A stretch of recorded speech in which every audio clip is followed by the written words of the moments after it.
Alors, il y a des gens qui arrivent encore, mais je vais démarrer. Bonjour à tous. Bonjour et bienvenue à ce 5e webinaire de confinement sur la thématique du logement connecté. Nous vous proposons aujourd'hui un rendez-vous avec 3 experts dans le domaine. Ils vont vous présenter les solutions et astuces pour un logement évolutif et connecté, mais pas que. Vous allez voir qu'un logement évolutif et connecté, c'est aussi un logement adaptable au parcours de vie de ses occupants. Et c'est ainsi que vous allez suivre une famille dans ces 3 étapes clés, c'est-à-dire le jeune couple avec enfants, et on va aller jusqu'au senior. Mais avant de passer la parole à Camille et ses experts, je me permets de vous rappeler quelques consignes de sécurité. Quelques consignes, tout simplement, ce sera plus simple. On est tous chez nous, donc il n'y a pas besoin de consignes de sécurité. Alors, si vous avez du mal à voir l'écran, si l'image se fige, si vous ne m'entendez pas, vous pouvez utiliser le chat qui est en bas à votre droite. Mon collègue Cédric et moi-même seront là pour vous aider. Mais de manière plus simple, en cas de gros problèmes techniques, vous pouvez rafraîchir votre écran en passant rafraîchir votre écran ou alors en passer sur Google Chrome. Cette conférence fonctionne également sur tablette. Parfois, ça permet de limiter les dégâts. Nous avons volontairement coupé le son. De tous les micros. Donc, si vous avez une question, vous pouvez utiliser le chat, qui est toujours en bas à votre droite, et nous enregistrer toutes les questions et nous les traiterons de 2 manières. La première manière, si on détecte un problème urgent, un problème sur un chantier, ce sont mes collègues de l'assistance technique, comme ils l'ont fait déjà dans les précédents webinaires, qui vont vous rappeler dans la semaine pour essayer de résoudre votre problème. La deuxième manière, vous retrouverez vos réponses à tous les webinaires dans help.aguerre.fr, le support technique online. On vous mettra le lien dans le chat. Pour vous accompagner dans ce webinaire, il y a moi-même, Tania, et Cédric qui va gérer le chat. Vous retrouverez Camille, que vous connaissez maintenant, et il sera accompagné avec 3 experts, donc Philippe Desnains et Jérôme Moreau, qui sont des formateurs experts KNX, donc experts dans le logement connecté d'un point de vue technique. Alors Philippe est situé à Lille et Jérôme est situé à Bordeaux. Camille est en Lorraine. Et il y a Thierry qui va nous rejoindre également, qui lui est situé dans la région parisienne. Alors Thierry, il est chargé de prescription nationale et il est spécialisé notamment dans le segment résidentiel public et senior, et il va intervenir aujourd'hui sur la partie senior. Et enfin, pour terminer, que se passe-t-il après ce webinaire ? Tout d'abord, à l'issue de cette conférence, vous aurez un questionnaire de satisfaction à remplir. N'oubliez pas de nous dire quel sujet vous aimeriez voir abordé par la suite. Ensuite, vous avez été nombreux à nous demander les replays. Vous les retrouverez à 2 endroits. Sur les réseaux sociaux, dans le groupe Aguerre Facebook Aguerre pour les pros, ou alors sur notre site internet aguerre.com, dans la partie Covid-19, vous trouverez tout un chapitre sur le développement de vos compétences et notamment la possibilité de vous inscrire à nos 4 formations 100% distancielles. Et c'est sur cette page que vous retrouverez le replay des webinaires. Bien sûr, comment ne pas parler de notre offre de formation Explore ? Vous la retrouverez sur le site aguerre.com/fr/formation et je vous invite à y faire un tour. Et voilà, moi j'en ai terminé, non pas pour les consignes de sécurité, mais pour le déroulement de ce webinaire. Je vais passer la parole à Camille. Camille, tu es là ? Oui, bonjour à tous. Donc, bienvenue à ce webinaire sur le logement connecté. Aujourd'hui, au programme de ce webinaire, nous allons parler du logement connecté. On va d'abord aborder la croissance marché. Ensuite, nous parlerons de comment enrichir l'installation électrique pour la rendre évolutive. Nous ferons évoluer cette installation électrique vers plus de connectivité. Et on finira par comment faire une installation qui me permet de bien vieillir chez soi. Tout ça environ en 45 minutes. J'espère que vous êtes bien installés, que vous avez votre petit café, votre thé ou votre chocolat. C'est parti.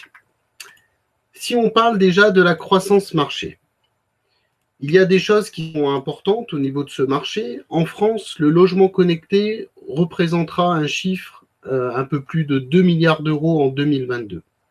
Cette hausse, c'est simplement la réponse aux besoins croissants des Français en matière de sécurité, de confort et d'économie d'énergie.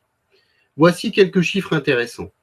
1,6 milliard d'euros de chiffre d'affaires en 2017 pour le marché du logement connecté. Et je vous l'ai dit, en 2022, il est prévu que ce marché soit de 2 milliards d'euros.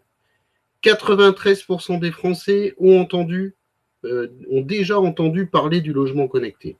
Et la croissance du marché sur ce logement connecté entre 2019 et 2022 est de 70%.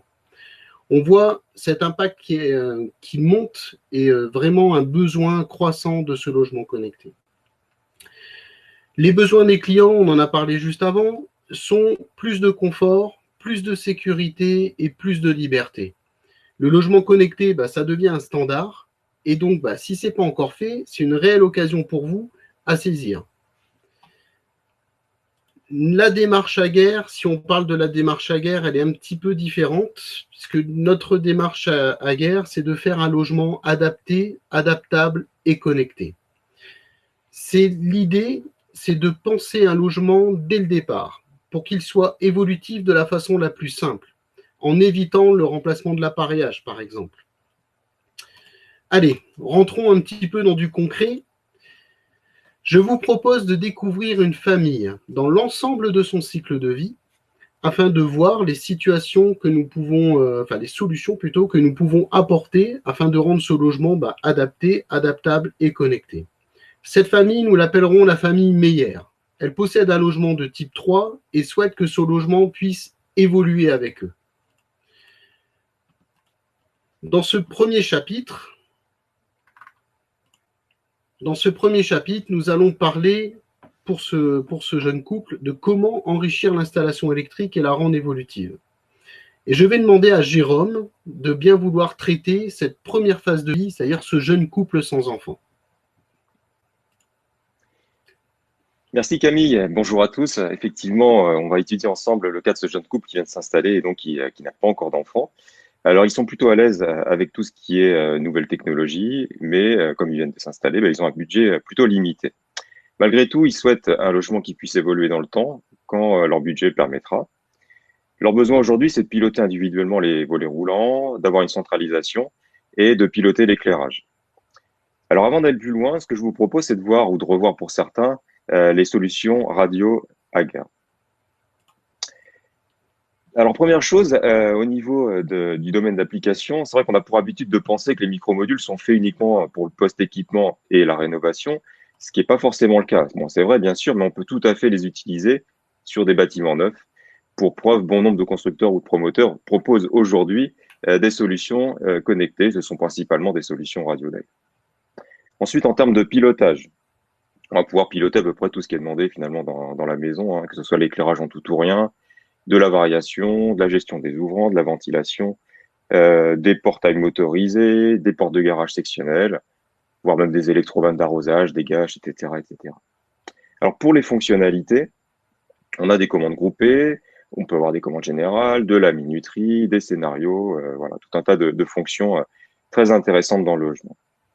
Détaillons maintenant les pictogrammes que vous voyez sur la deuxième colonne sur cette photo. Alors, le premier indique que c'est une solution radio, bien sûr. Ensuite, Quick Link. Ce terme, c'est un terme qui a été utilisé par Aguerre pour nommer finalement la configuration de ces micromodules radio. Et l'idée, c'est que finalement, il n'y a pas d'outil particulier, si ce n'est la pointe de votre tournevis, qui va permettre de faire les liens entre les différents micromodules. Pas besoin de logiciel, de PC ou autre matériel pour programmer l'ensemble de l'installation. Ensuite, une couleur va correspondre à une fonction. Je les détaillerai un petit peu plus loin. Vous verrez que c'est vraiment très, très simple. Le troisième picto, c'est l'application digitale qui s'appelle Aguerre Coviva, qui est disponible sur les différents stores pour vos tablettes et smartphones. Et donc, Philippe le détaillera un petit peu plus loin. C'est cette application qui permettra ensuite de piloter l'installation sur tablette ou smartphone, comme je viens de vous le dire. Ensuite, les produits sont fabriqués en France et ils sont garantis 5 ans. Ensuite, au niveau de l'offre, si on regarde un peu plus en détail, Il y a une offre packagée et une offre vrac. Alors l'offre packagée, ça concerne les applications finalement les plus courantes qui sont utilisées notamment en rénovation post-équipement, qui sont remplacer un simple allumage par un va-et-vient. Par exemple, vous avez également un pack où on a un va-et-vient avec variateur. Vous avez un pack avec un double allumage et un dernier pack qui concerne les ouvrants avec la gestion de 3 volets roulants et une commande centralisée. Alors un point de vigilance pour les kits préprogrammés, alors c'est des choses qu'on dit souvent en formation, mais comme on est en ligne, j'en profite pour vous le dire, ça vous évitera des déconvenus à la programmation. Si on doit ajouter un produit supplémentaire quand on a un kit préprogrammé, ce qu'il faut savoir, c'est qu'il faudra faire un retour usine de l'ensemble des produits qui sont dans le kit. Sinon, vous ne pourrez pas ajouter le produit, vous allez un petit peu galérer, tout simplement parce que, bien entendu, en usine, les produits sont programmés d'une autre manière et du coup, quand vous voulez les programmer avec la pointe de tournevis, ça ne fonctionnera pas. Ensuite, l'offre vrac, elle permet de répondre plus en détail aux besoins du client avec des micro-modules radio, bien sûr, mais aussi des télécommandes, vous avez des détecteurs extérieurs, des prises Gigon, etc., etc. Alors, si on regarde un peu plus en détail les micro-modules, le TRM 702A, celui qui est tout à gauche, c'est un module 2 entrées universel. On peut le programmer avec toutes les fonctions disponibles en Quick Link. Alors, il est à pile et leur durée de vie estimée, c'est environ 5 ans à raison de 10 impulsions par jour. Ensuite, il existe des micro-modules de puissance pour l'éclairage en tout ou rien. Donc, il existe une version 2 fils et une version 3 fils. Donc, la version 2 fils est sans neutre et la version 3 fils avec neutre. Alors, il faut savoir que la version 2 fils n'accepte que de la LED dimmable. C'est quelque chose de très important, sinon ça ne fonctionnera pas. La version 3 fils, elle fonctionne avec tout type de charge. Alors ensuite, pour les volets roulants, le TRM 692G, que vous voyez à droite, il n'y a qu'une référence pour les volets roulants, donc c'est vraiment très simple, on ne peut pas se tromper. Par contre, uniquement des moteurs avec fin de course mécanique intégrée et uniquement en 230 volts. Chaque micromodule possède 2 entrées pour contact libre de potentiel. Elles sont universelles, donc on peut leur attribuer n'importe quelle fonction. C'est pas du tout figé. Si par exemple j'ai positionné un micromodule près de la porte d'entrée qui gère l'éclairage de l'entrée, sur la deuxième entrée, finalement, je pourrais éventuellement proposer à mon client un scénario qui éteindra peut-être toutes les lumières et puis qui fermera les volets quand je quitte la maison. Il n'y a pas besoin de rajouter de micromodule supplémentaire. Bon, il n'y a que pour les micromodules volets roulants, bien sûr, où les 2 entrées seront utilisées, puisqu'il faut la montée et la descente. Alors, la portée radio de ces micromodules est donnée pour 100 mètres minimum en champ libre. Mais ce qui est une petite particularité de Hager, c'est qu'il est indiqué également dans les notices que nous avons une portée de 30 mètres en intérieur et on est capable de traverser 2 dalles de béton. Et le petit plus, c'est la fonction répéteur qui est également disponible et intégrée dans chaque micromodule de puissance, mais que vous devrez activer si vous en avez besoin. Ça permettra d'étendre la portée radio si on est un peu limite. Bien, voyons maintenant les différentes fonctions. Alors, comme je le disais tout à l'heure dans la présentation, je vous ai expliqué très rapidement que chaque fonction était personnalisable avec un code couleur. Donc, en fait, vous avez une colonne avec les différentes couleurs qui sont sur les petites LED sur les produits. Et vous avez 3 colonnes. Une colonne qui concerne tous les récepteurs en tout ou rien, donc le 2 fils et le 3 fils dont je vous parlais précédemment. Et la deuxième colonne sur la partie variation et la troisième colonne pour les ouvrants, donc ce qui pilote les volets ou les stores. Donc pour chaque couleur, vous avez la fonction. Si par exemple je veux la fonction télérupteur sur mon micromodule tout ou rien, j'irai choisir la couleur orange. Alors je dis toujours en formation qu'il faut prendre une photo de ce tableau parce que finalement c'est tout ce qu'il faut retenir pour ensuite programmer très simplement les différents produits. Alors, on vient de voir les différentes fonctions. Maintenant, on va voir ensemble comment les associer. Alors, c'est vrai que sur une présentation comme ça, c'est pas forcément simple à expliquer parce que généralement, on avait l'habitude de le faire en situation réelle. Malgré tout, je vais essayer de vous expliquer que ça se fait très facilement. Alors, c'est toujours la même manipulation. De toute façon, peu importe les micromodules, c'est toujours la même méthode. Alors là, on va prendre comme exemple un émetteur universel que vous voyez à gauche, qui est le TRM702A. Donc, c'est le fameux micromodule d'entrée qui a 2 entrées donc à pile, qui est raccordé sur un bouton poussoir. Et puis, tout à droite, vous avez le TRM690G, qui est un micromodule de puissance qui gère l'éclairage. Et on choisira pour cet exercice, par exemple, d'aller chercher la couleur orange qui correspond à la fonction télérupteur. Alors l'appairage des produits se fait très simplement en utilisant les boutons qui sont situés directement dessus. Chaque micromodule a des boutons directement intégrés. Donc la première étape pour démarrer la configuration, on va entrer en mode appairage en appuyant brièvement sur le bouton config du TRM702. Et à ce moment-là, si tout va bien, tous les voyants configuration des récepteurs radio de l'installation vont s'allumer si bien sûr ils sont sous tension. Ça veut dire qu'on est parti pour démarrer la configuration. Ils sont en mode appairage. Ensuite, on va appuyer sur le BP destiné à être configuré. Puisqu'on a deux entrées, il faut déterminer lequel des deux on va vouloir programmer. Donc c'est la deuxième étape, le choix de l'entrée, vous voyez au centre. Et ensuite, on va aller choisir la fonction sur le micromodule de puissance, voilà, comme vous le montre Camille, en appuyant successivement, par appui successif très bref, sur le bouton fonction, qui se trouve sur ce micromodule. Et c'est là que va apparaître les différentes couleurs que vous avez vues dans le tableau précédemment. Donc là, on va choisir la couleur orange et ne pas oublier d'appuyer un peu plus de 2 secondes sur ce bouton fonction pour enregistrer finalement cette fonction télérupteur dans le micromodule. Et pour terminer, on va revenir sur notre TRM702 et appuyer brièvement sur le bouton config pour sortir du mode configuration et vérifier qu'effectivement notre lien est correctement fait. Voilà. Bien, maintenant revenons aux besoins de nos jeunes clients. Alors, nous avons 3 besoins exprimés qui sont la gestion des volets et leur centralisation, la gestion de l'éclairage et rendre l'installation électrique évolutive. Alors, pour répondre à ces besoins, il existe bien sûr tout un tas de micromodules qu'on vient de voir qui sont complètement adaptés. On va commencer par les ouvrants. Alors, pour la commande des volets roulants, il suffit d'un micromodule type TRM692G. Alors, je vous dis, il n'y en avait il n'y a qu'une référence pour les volets. Donc ça sera à installer pour chaque volet, donc soit derrière l'appareillage mural en fond de boîte, soit dans la boîte de dérivation qui se trouve souvent à côté du volet. Ensuite, un micromodule radio supplémentaire type TRM702A pour la centralisation à associer à un WP pour la commande montée-descente et la centralisation de ces volets. Ces produits sont compatibles avec n'importe quel appareillage mural du marché. Alors pour la gestion de l'éclairage, on privilégiera la version 3 fils avec neutre, donc le TRM693G, donc, puisque là on peut piloter tout type d'éclairage, comme je vous l'ai dit tout à l'heure. Si c'est pas possible, à ce moment-là, on prendra la version 2 fils, mais je le rappelle, uniquement de la LED d'IMAP. C'est la référence, le TRM690G. Alors on va voir maintenant quelques exemples, que ce soit plus concret.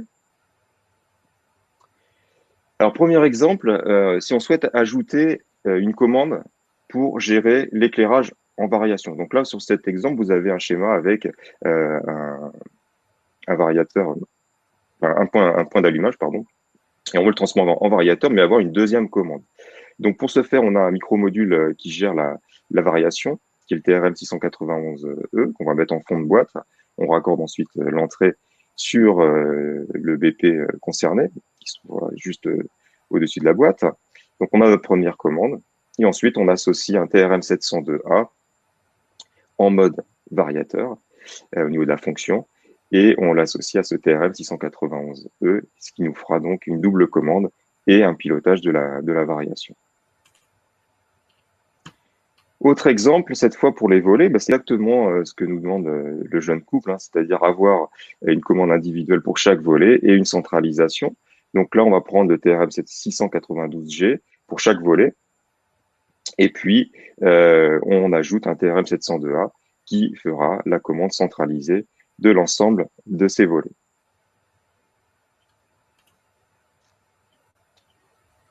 Si on regarde un peu plus en détail maintenant le câblage. Alors, au niveau câblage, on va se servir d'alimentation du volet roulant pour alimenter le micromodule, le volet roulant, le TRM692G. Et puis, on va câbler phase montée, phase descente du moteur au micromodule. Ensuite, on raccorde le WP pour chaque commande individuelle. Et puis, pour terminer, le TRM702A pour que la commande générale que l'on programmera avec chacun des micromodules volets roulants pour la centralisation.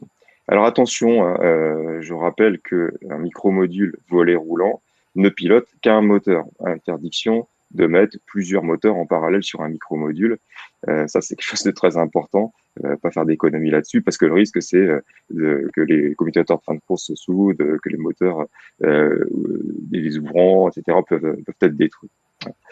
Donc, passons maintenant au dernier besoin exprimé par nos clients, c'est le préparer finalement aux évolutions futures.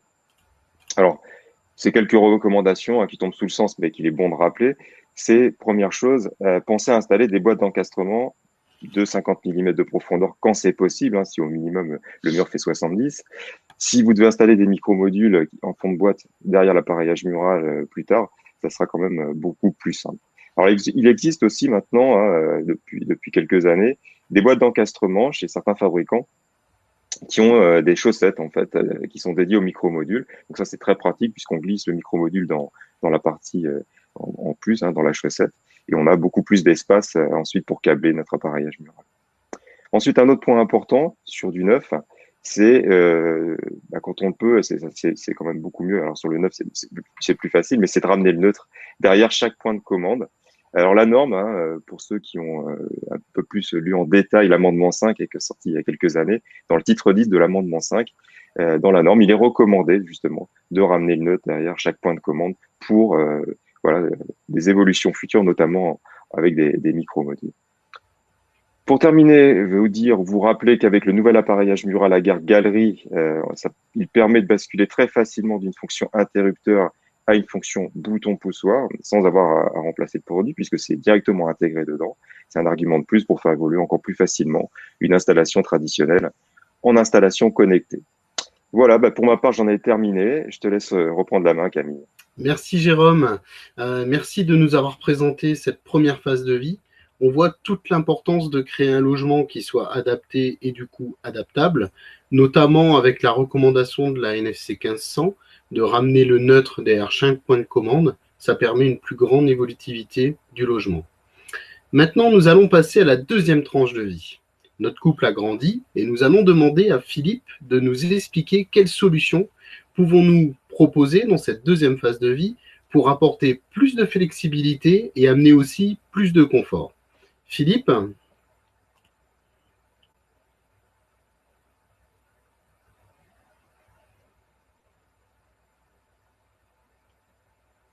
faut que tu actives ton micro, Philippe.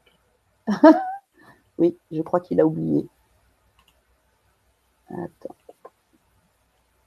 Il est parti.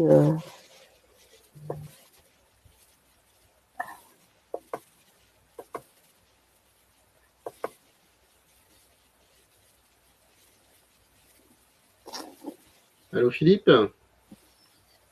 Les joies du direct. Les joies, oui, exactement. Et en plus, on le voit parler. Je ne sais pas comment le contacter. Il va faire des signes. Il est parti. Philippe ? Je réactive ma caméra. Si on lui fait des grands signes, est-ce qu'il va comprendre ?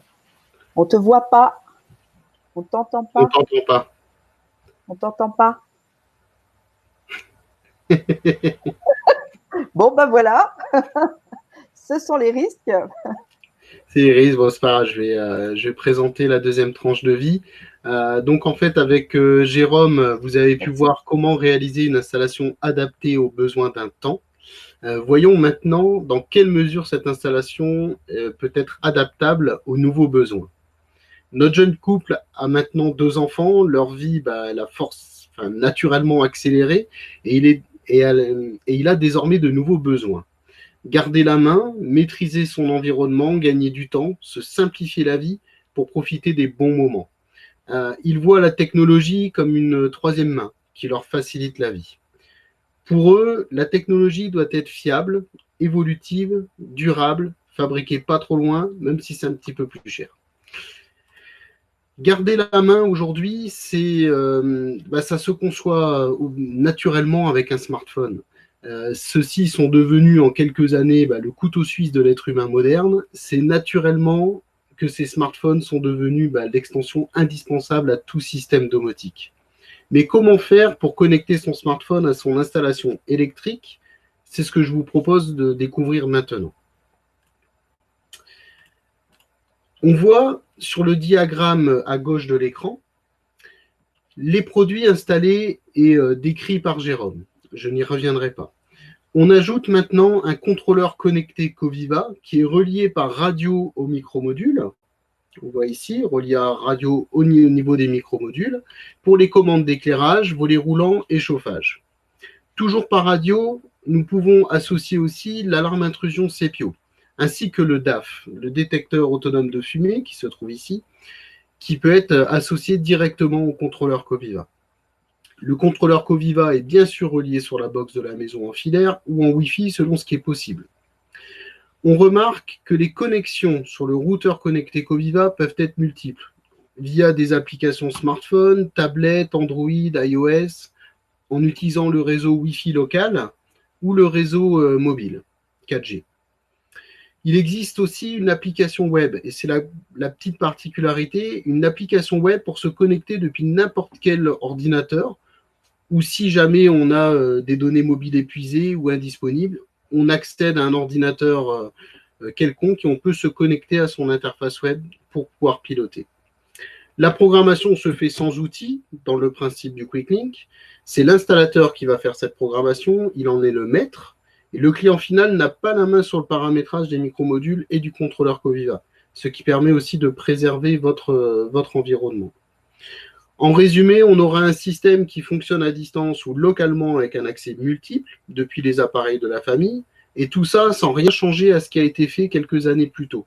C'est juste une option complémentaire qui permet, sans trop de travaux, de faire évoluer son installation. J'ajoute que les droits d'accès peuvent être plus ou moins limités selon les personnes et sur décision d'utilisateurs référents. Vous le voyez, c'est vraiment une installation évolutive qui est adaptable aux besoins des gens, aux besoins de notre famille. Une bonne manière de garder la main et de faciliter la vie, c'est de créer des scénarios, créer des ambiances en fonction de son moment de vie. Sur l'application Coviva, nous les appelons des covigrammes. Un covigramme, c'est une suite de commandes prédéfinies. Ces commandes correspondent aux différents moments de vie de la famille. Ce sont ces pré-réglages définis une fois pour toutes, pour ne plus avoir à y penser. Et un covigramme qu'on retrouve assez souvent, c'est le covigramme quitter la maison. C'est celui qu'on a, je pense, sur quasiment tous les Coviva. Mais vous pouvez en créer bien d'autres et laisser libre cours à votre créativité ou à la créativité de votre client, puisque les covigrammes, il peut les faire. Ces covigrammes, il y a différentes façons de les faire. Déjà, ils peuvent se commander soit manuellement ou par des déclencheurs sur n'importe quel événement d'un appareil qui se trouve dans Coviva ou événement horaire ou éphéméride.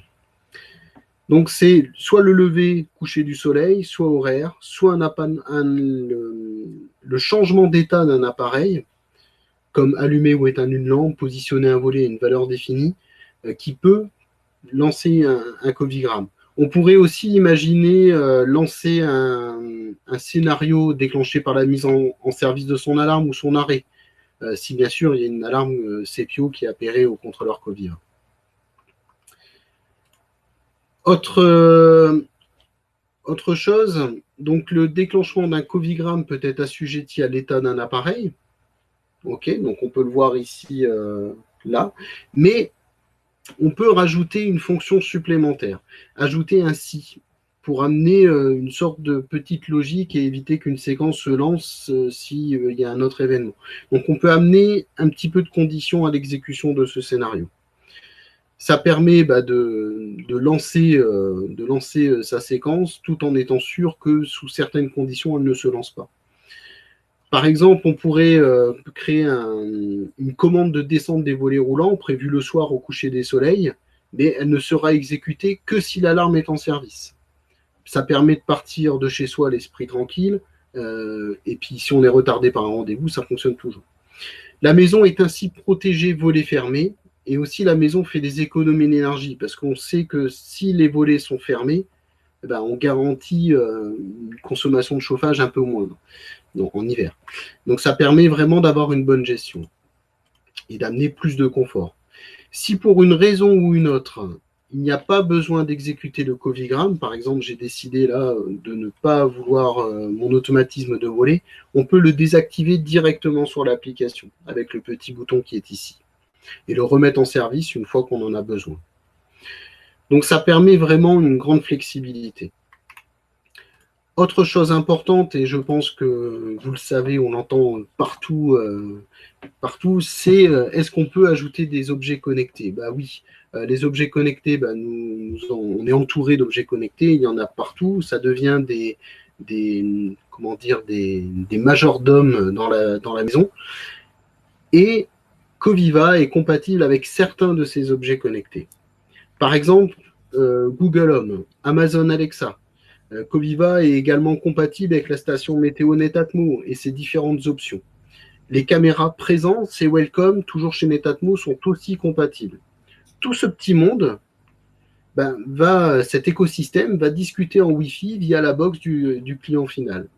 On le voit, hein, si certains d'entre vous ne sont pas encore convaincus qu'un réseau VDI domestique fiable est incontournable pour rendre le logement connecté, connectable et évolutif, je pense que la démonstration elle est faite ici. Qu'on ne peut pas passer à côté de cette exigence fondamentale. J'en reparlerai à la fin de ce webinaire, mais on a aussi d'excellentes formations VDI chez Explore au niveau de ce sujet-là. Si on regarde un petit peu plus en détail, là, ce que ça donne niveau mise en œuvre. On retrouve notre structure de base avec les produits micromodules sous protocole KNX, ensuite notre box, nos connexions pour faire fonctionner l'application mobile Coviva, et puis on retrouve également nos appareils connectés cités précédemment, nos Google Home, nos caméras Netatmo Welcome, Netatmo Présence et la station météo Netatmo. Donc, le premier avantage que l'on trouve ici, c'est qu'avec une seule application, on retrouve les données utiles des objets connectés et ce qui est nécessaire au quotidien. Et puis, ce qui est très intéressant, c'est que les données transmises par ces objets connectés vont pouvoir servir de déclencheur à la commande des appareils individuels, mais aussi à la commande des covigrammes. La pluie, le vent, l'ensoleillement deviennent des données permettant d'activer les covigrammes. On imagine bien également les interpellations vocales qui pourraient allumer les lumières, après le OK Google qui s'impose ou le Alexa selon l'appareil installé. J'espère que personne n'avait le haut-parleur activé, sinon vous avez vos Google et Alexa qui se sont activés.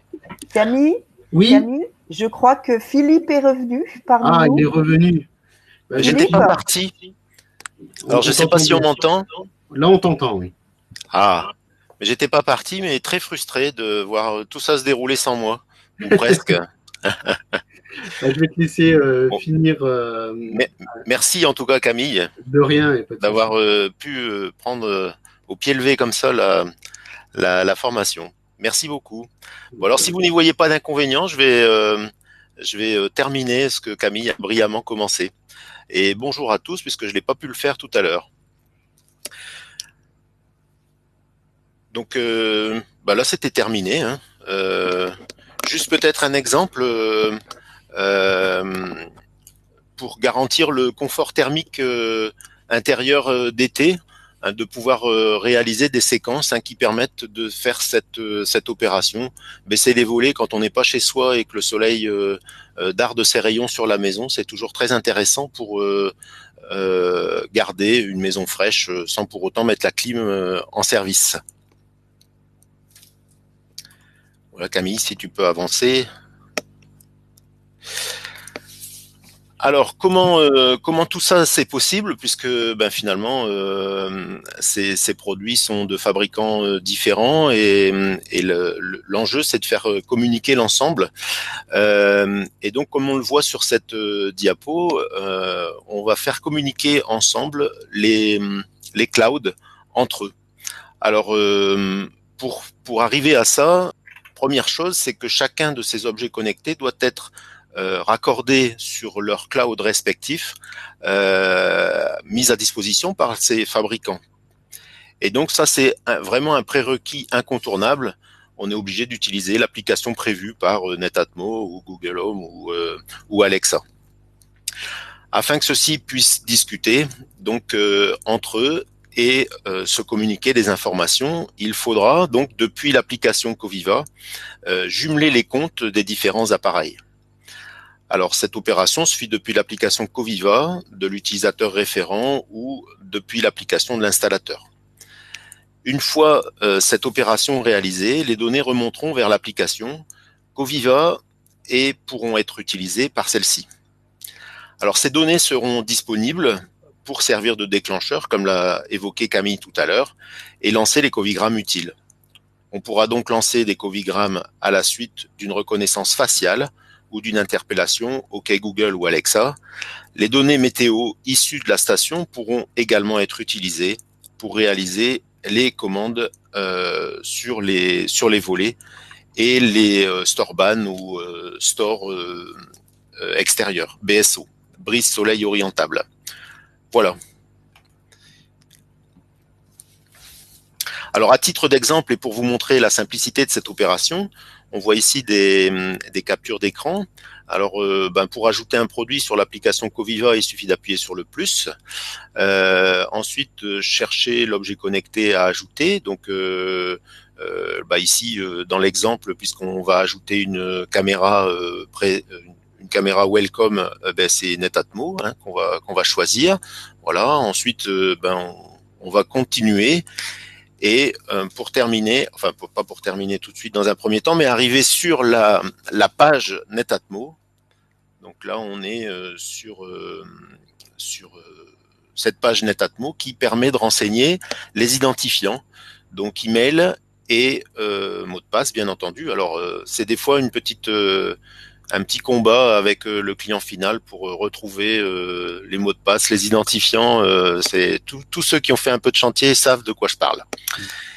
Et donc ensuite, une fois que c'est parti, on fait continuer. Et là, la caméra, alors là ici c'était une caméra bureau qui était installée dans un bureau à Kroll. Et donc on voit ici nos locaux de Kroll sur la caméra. Donc ça se fait assez vite finalement, c'est une opération. Si on a les bons identifiants et les bons mots de passe, qui se fait très facilement.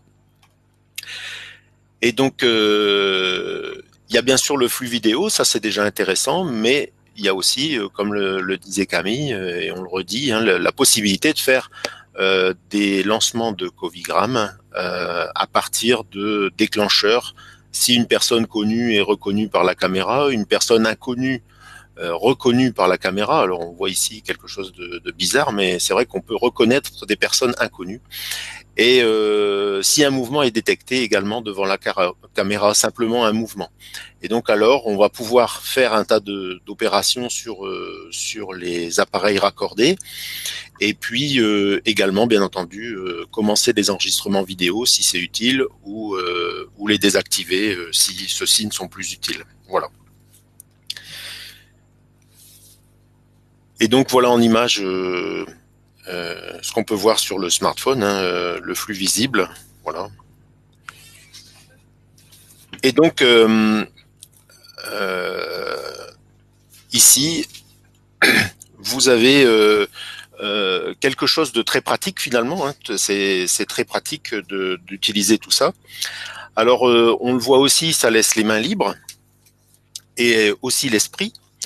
Et en attendant que ça soit une utilisation incontournable parce qu'on vieillit, parce que c'est le sujet suivant, on imagine tout à fait que des personnes plus jeunes puissent avoir l'utilité de ces fonctionnalités, ne serait-ce que pour le confort que ça apporte. Alors c'est ce que vous allez voir maintenant dans la troisième partie. Donc je repasse la parole à Camille, même si ma parole aura été brève. Et donc, je vous remercie en tout cas de votre attention et je vous souhaite une bonne journée. Et prenez soin de vous, restez chez vous. Merci Philippe. Alors comme vous le savez, on en a parlé juste à l'instant, nous espérons pouvoir vieillir le plus longtemps possible chez nous. Et il est important pour que cela se fasse, que le logement soit flexible et surtout adaptable et adapté. Maintenant, grâce à notre logement qui est justement adaptable, adapté et connecté, que pouvons-nous proposer à des seniors pour vivre le plus longtemps possible chez eux en amenant le plus de sécurité possible? Et pour cela, nous allons demander à Thierry, notre spécialiste, Thierry, peux-tu nous éclairer sur cette troisième phase de vie et nous apporter les solutions techniques pour faire de ce logement un logement qui est facile à vivre? Bonjour à vous tous. Est-ce que vous me recevez bien comme il Oui, faut? c'est bon. Parfait.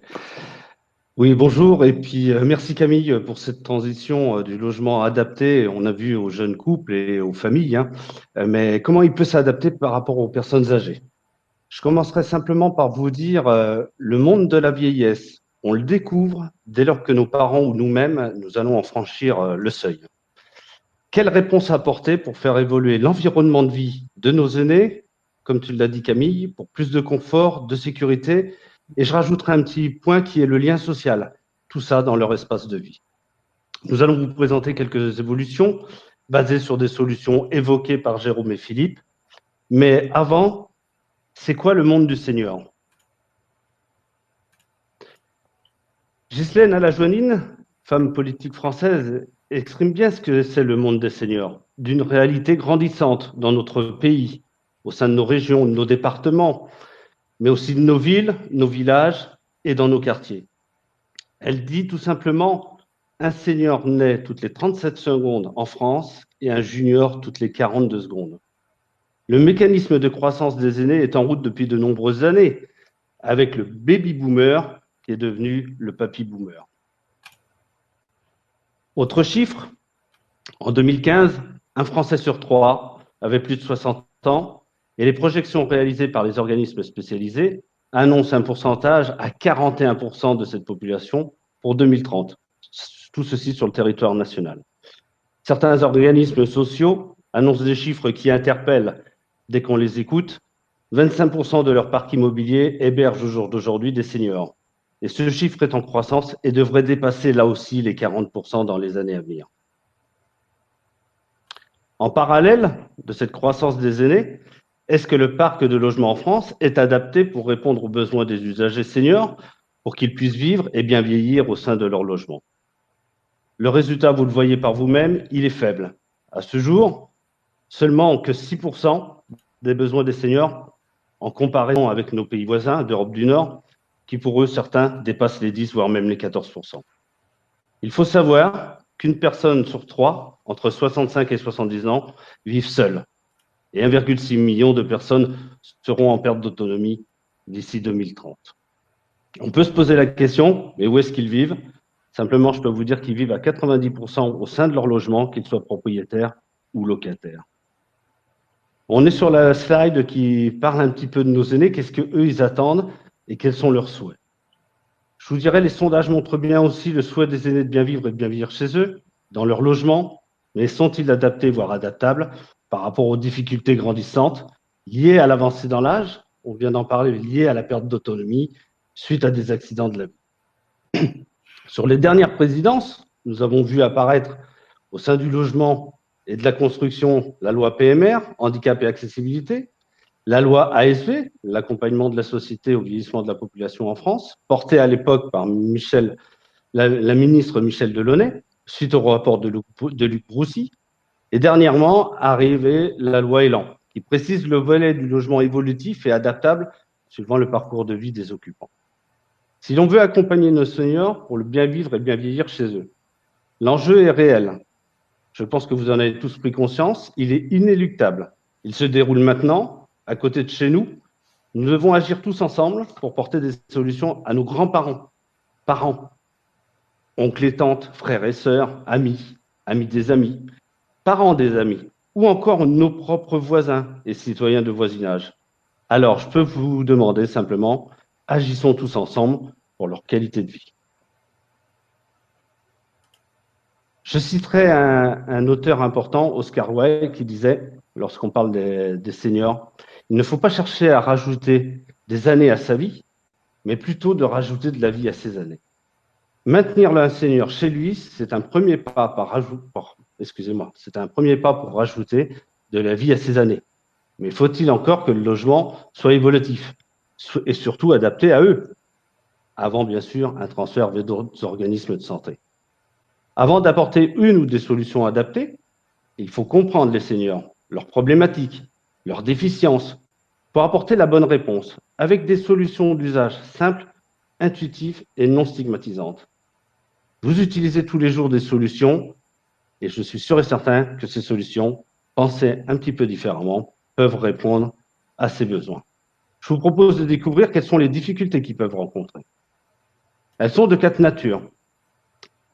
Comme le dit souvent une fois le professeur Emmanuel Gutmann à l'Institut de la Vision à Paris, qui est adossé à l'hôpital des 15-20, qui traite la pathologie oculaire, plus on avance dans l'âge, plus on a la vue qui baisse.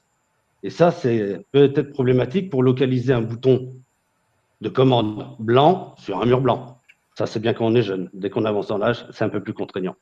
On peut améliorer simplement la qualité de vie des seniors en changeant la plaque ou en rajoutant des points de voyants lumineux. On les verra un petit peu en détail après. Ensuite, comme la vue, l'audition peut affaiblir et va s'affaiblir avec le temps.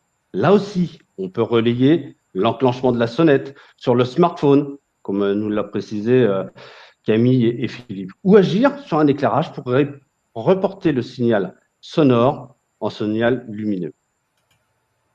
Autre déficience, la difficulté liée à la mobilité physique, qui apparaît souvent de fois avec l'apparition de maladies articulaires de type calcification osseuse ou d'arthrose.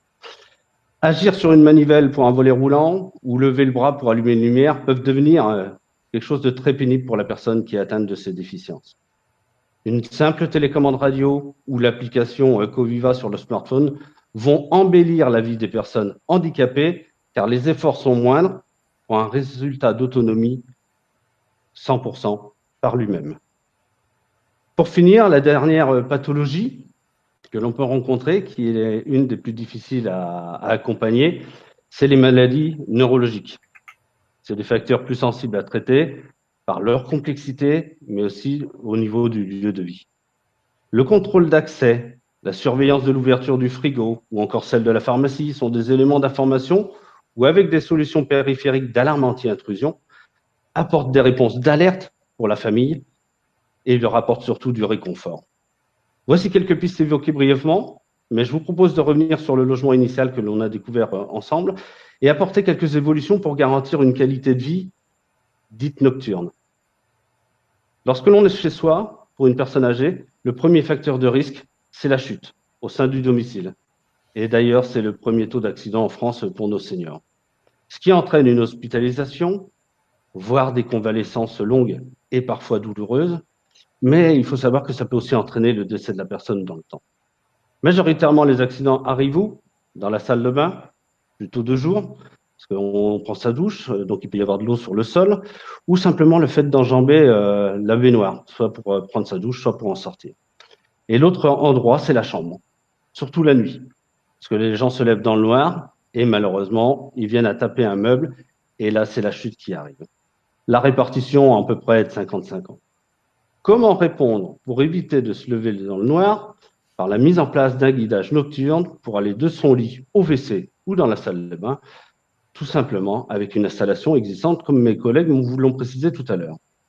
Lorsque l'on échange avec les ergothérapeutes ou les gérontologues en France qui accompagnent nos aînés, la première chose qu'ils préconisent, c'est la suppression des tapis. Et la deuxième chose qu'ils demandent, c'est l'installation d'un guidage nocturne. Alors, ce que je vous propose, c'est de découvrir cette solution dite en post-équipement. Donc, vous avez bien compris, l'objectif, c'est de créer depuis son lit un guidage nocturne pour aller vers les autres pièces du logement. Plusieurs éléments seront rajoutés sur l'installation existante, à commencer par le ou les colonnes de chevet que vous découvrez sur l'écran, où là, on va retrouver les différents circuits de la chambre, l'éclairage du plafonnier, la commande de la lampe de chevet à la tête du lit, et on va voir aussi le guidage nocturne qui se situe en bas. Alors, les avantages pour les seniors, c'est qu'avec cette solution-là, ils vont localiser facilement le point de commande pour le guidage nocturne qui va être équipé d'un voyant bleu permanent. Voilà, Camille est en train de vous le montrer. Donc ça, c'est bien pour la nuit. Le jour, ils vont utiliser le contraste visuel de la plaque que vous aurez changé au préalable. Ensuite, vous avez cette lampe-LED gradable qui est en pied de colonne. Voilà, Camille, tout à fait. Cette lampe va être actionnée par la commande que l'on vient de préciser juste avant. L'avantage, c'est que la personne âgée va pouvoir appuyer de son côté, s'ils vivent à deux, allumer son côté, pouvoir s'asseoir tranquillement sur le bord du lit, mettre ses chaussons et partir vers l'expédition, vers la salle de bain ou les toilettes. Sur cette colonne, on va retrouver une autre type de commande qui est la lampe de chevet, qui va être plutôt avec un voyant rouge pour signaler un danger. Et ensuite, la commande du plafonnier qui va être accolée juste en dessous. Voyons maintenant ce qui est des prises de courant. Pour bien brancher les bons circuits au bon endroit, deux prises sont sur ces éléments. La première qui est à mi-hauteur, qui va vous permettre, permettre à la personne âgée de brancher soit son radio-réveil, soit son portable, et dans certains cas de figure, brancher même un appareil respiratoire, tel que des gens qui pourraient être pris de troubles d'apnée du sommeil. La deuxième en bas, c'est simplement pour brancher la lampe de chevet, qui va être pilotée donc par la commande qu'on a vue précédemment, avec le voyant rouge. Tout ça pour éviter que la personne aille chercher sur le cordon de la lampe de chevet le petit interrupteur qui est souvent de fois en bas collé le long du mur, et voire même derrière la lampe de chevet, ce qui fait que la personne risque de se pencher et d'accélérer malheureusement la chute. Donc cette colonne vient se poser dessus, et les avantages pour vous, ils sont multiples en tant qu'entreprise d'installation électrique. Déjà, c'est que cette colonne, vous pouvez la préparer en atelier. C'est sur un ensemble, sur une goulotte, et la fixation va être rapide chez les personnes. 4 vis suffiront. Vous allez associer cette colonne, bien sûr, pour le guidage nocturne, mais pour le plafonnier aussi, avec les micromodules que Jérôme vous a parlé tout à l'heure, qui sont déjà installés dans le logement. Utilisation du câblage sur une prise existante. Souvent de fois, on a une prise au niveau de la tête du lit. Il n'y a pas de souci. Et l'avantage, quand même, c'est que vous allez diminuer le temps d'intervention chez les personnes. Vous êtes dans un endroit qui est leur nid de protection. Donc, plus de temps vous allez passer chez eux, plus vous allez les déranger. Là, en faisant déjà tout un travail en amont, vous allez diminuer et sécuriser et rassurer les gens de votre intervention. Et puis, cette solution, elle est évolutive. On peut l'enrichir. Mais je vous propose d'en découvrir quelques-unes. Juste avant, on va revenir sur les points de commande que Jérôme vous parlait tout à l'heure. Changez les plaques, mettez une plaque de couleur pour faciliter la localisation, rajoutez des voyants permanents pour certains. Tout simplement, après, les liens ils vont être associés par la programmation en radio. Maintenant, comment enrichir le système? On a vu que le jeune couple avait mis au départ des commandes de volets en local ou une commande centralisée à l'entrée du logement. Là, ce qu'on va proposer, c'est simplement de rajouter une commande centralisée sur la colonne qui va agir sur le blanc de la pièce. Là aussi, ajouter une différenciation de couleurs. Les gens ont facilement la mémorisation des codes couleurs, donc les fonctions, les récepteurs associés. Avantage, c'est que si la personne est alitée suite à un accident de la vie, vous pouvez lui donner de l'autonomie simplement en lui rajoutant une petite télécommande radio 6 touches que vous voyez à l'écran, qui est ergonome, et simplement pour piloter les éclairages, les prises de courant, les volets roulants. Pas beaucoup de fonctions, ça serait trop compliqué à gérer pour eux. Pour finir, vous pouvez proposer en fonction du lien social, un lien social simple, comme on l'a expliqué tout à l'heure avec la mise en place de Coviva dans l'installation, et un lien qui va permettre au premier cercle des aidants d'avoir des informations. Et ce premier cercle, souvent de fois, c'est la famille. Rajoutez sur la colonne un bouton appelé lien, associé à un micromodule avec Coviva, et vous allez créer un covigramme qui va permettre de communiquer dès que je vais appuyer sur le bouton. Et là, vous allez simplement envoyer un message qui dit « Bonjour mon fils adoré, peux-tu me rappeler s'il te plaît, c'est ta maman qui t'aime. Peut-être qu'elle a besoin de dialoguer, peut-être qu'elle a besoin de vous demander quelque chose. » Simplement parce que vous, de votre côté, en tant qu'aidant de la famille, vous aurez l'application dessus parce qu'on peut avoir plusieurs profils d'utilisateurs qui sont connectés sur la même installation. Ou alors, un autre cas de figure, en canicule, on l'a vécu il y a quelques années, je pense qu'on le revivra encore dans les années à venir avec ce que nous prévoit la météo. Donc simplement avec l'association de la station météo Netatmo qu'a évoqué Camille et Philippe, on peut très bien déterminer un seuil de température à l'intérieur du logement, et dès que ce seuil est dépassé, parce que notre maman ouvre les fenêtres le matin pour aérer, elle a une perte de mémoire courte et puis elle va oublier qu'elle a laissé les fenêtres ouvertes, donc toute la chaleur va rentrer à l'intérieur du logement.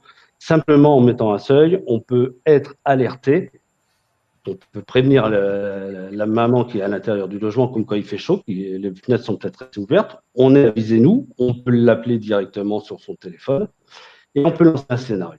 Vous voyez, il y a différentes possibilités qui peuvent être faites.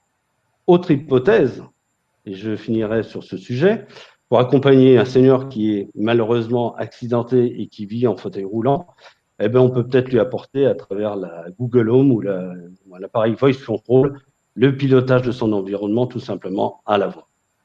Vous voyez, il y a déjà beaucoup de choses qui sont proposées, simples en plus, qui demandent simplement de bien comprendre les besoins des occupants, leur apporter les bonnes solutions et comme je dis souvent de fois, le produit n'est que la réponse à la solution.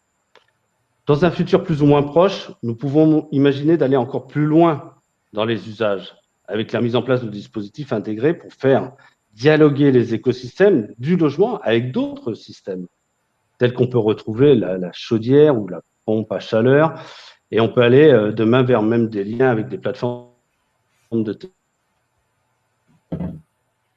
d'assistance qui apprennent des logements, données électriques, vont faire des algorithmes et faire ce qu'on appelle de la prédiction pour des pathologies d'occupants dites à risque. Mais cela demande un cadre de loi de protection de données d'actimétrie plus renforcé en France. Il faudra encore attendre un petit peu, mais la voie directrice, elle est toute tracée et on va dans ce sens. Je finirai tout simplement mon intervention par ces mots. Nous avons tous un rôle responsable pour préserver la vie de nos aînés chez eux. Donc, soyons tous mobilisés ensemble, surtout par les temps que nous vivons tous à l'heure actuelle. Je dirais protégeons-les et protégeons-nous. Je vous remercie. Merci Thierry pour cette très belle intervention.